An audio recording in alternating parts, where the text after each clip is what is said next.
Hello, I'm doing a movie review, and the movie I want to review is The Hitcher II. I've Been Waiting.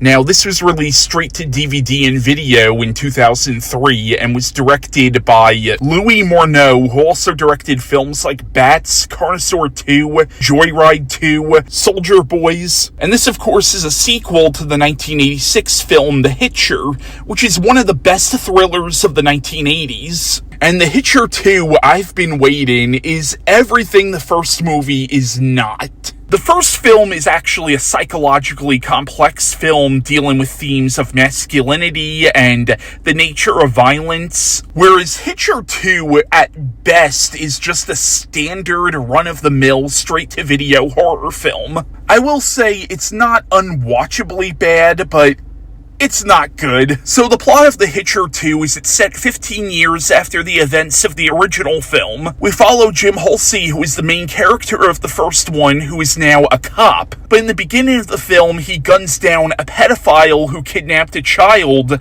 but the suspect was unarmed, so he gets let go from the force. His girlfriend's disappointed in him, and he calls up Captain Estridge from the first movie, who we learn in the years since the first film has basically been Jim's mentor. And Estridge is like, why don't you come visit me down in Texas and we'll sort this all out, which he's of course reluctant to do, considering Estridge lives in the same area where the events of the first movie took place. So they go to visit Estridge down in Texas, and there's a huge sandstorm, and lo and behold, there's a hitchhiker on the side of the road. Jim, obviously, given his past experiences, doesn't want to pick this guy up, but his girlfriend, who for some reason does not know what happened to him, is like, you have to pick this guy up, we can't just leave him out in the sandstorm. And so basically the dumb bitch forces Jim to pick this hitchhiker up, and Jim suspects that this guy is some kind of psychopath and ends up kicking him out of his car. And when you know it, it turns out Jim was right, and this psychopath ends up committing a series of murders, but manages to pin the crimes on Jim and his girlfriend. And spoiler, Jim ends up getting killed like 30 minutes in, and the rest of the movie is essentially a remake of the first one, where we have his girlfriend who is left to face off against the Hitcher. Yeah, this movie sucks. I will say, if the first film did not exist and this was just a standalone movie, this would be a mediocre straight-to-video thriller at best. But the fact that this is a sequel to a damn fine movie like The Hitcher, I think that's what pisses me off the most. And the original film just did not need sequels at all. Now, granted, you could say that about a lot of movies, like The Exorcist did not need sequels, and while most of the sequels to The Exorcist were not very good, Exorcist 3 is actually a really damn good movie. Jaws is another movie that absolutely did not need sequels. That being said, I actually have a lot of fun with Jaws 2. So the point is, you can do a good or at least decent sequel to a film that didn't necessarily need a sequel. Unfortunately, Hitcher II, I've Been Waiting is not one of those sequels. So in the movie, you have C. Thomas Howell reprising the role of Jim Halsey. He's alright in the movie, but you can tell he really doesn't want to be there. Keep in mind, at the time this movie came out, this was not exactly the height of C. Thomas Howell's career. Keep in mind, around the time of this movie, he was also doing a lot of direct-to-video or sci-fi channel movies. He was even directing a few of them, like War of the Worlds 2. It just feels so cheap that they killed him off. Now, I don't mind when they kill off a character from the previous film, but there are ways to do it right, there are ways to do it respectfully, and then there are ways where it just feels like a slap in the face to the first movie.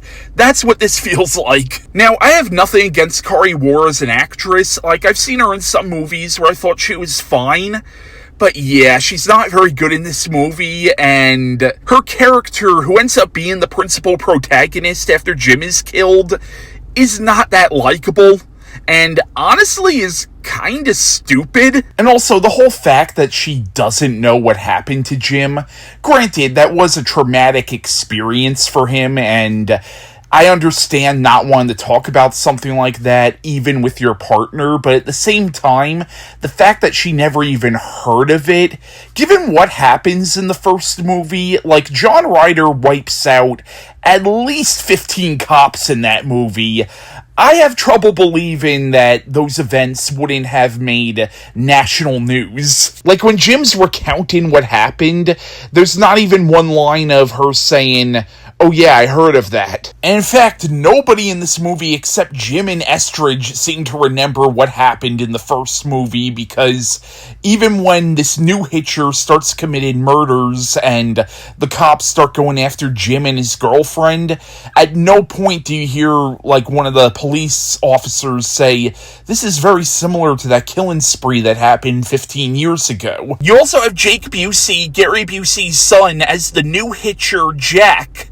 And I have nothing against Jake Busey, but yeah, dude's no Rutger Hauer. And they try to imply that he's the ghost or the reincarnation of John Ryder from the first movie, but the issue is he doesn't act like John Ryder at all.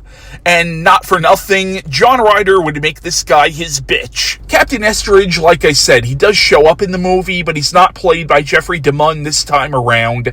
This time around, he's played by a different actor whose name escapes me at the moment. The movie does have Steve Railsback in a very, very small role. I like him, but he's only in one fucking scene. Yeah, once again, I don't have a whole lot to say about this movie. It's just bland and forgettable. It's everything that the first movie is not. And it just takes everything that was interesting and unique about the first film and, frankly, just cheapens it. But yeah, that was my review on The Hitcher II, I've Been Waiting, and my next movie review will be on the 2007 remake of The Hitcher.